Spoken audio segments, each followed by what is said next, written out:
Skills. Listening.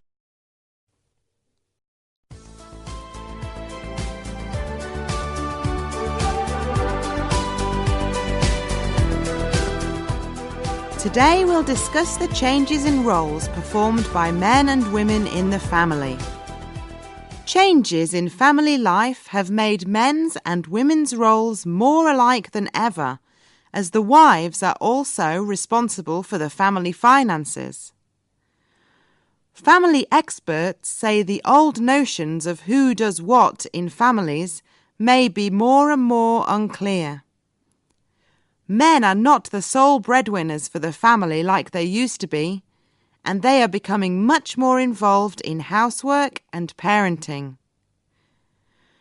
Because men and women's roles in families have become more alike, for couples to balance their work and family life, perhaps equally shared parenting is the best solution.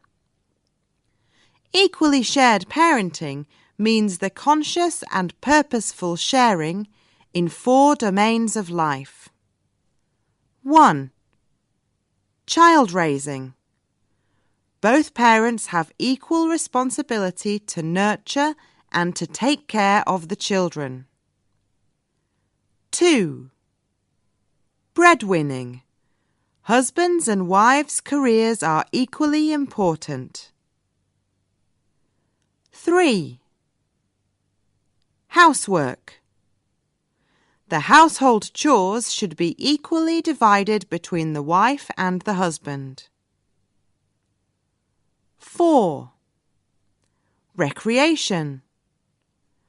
Both partners have an equal chance at time for their own interests, and of course to be with each other. Experts have found out that families that can keep to those 4 principles of equally shared parenting become happier, and the divorce rate is the lowest amongst them.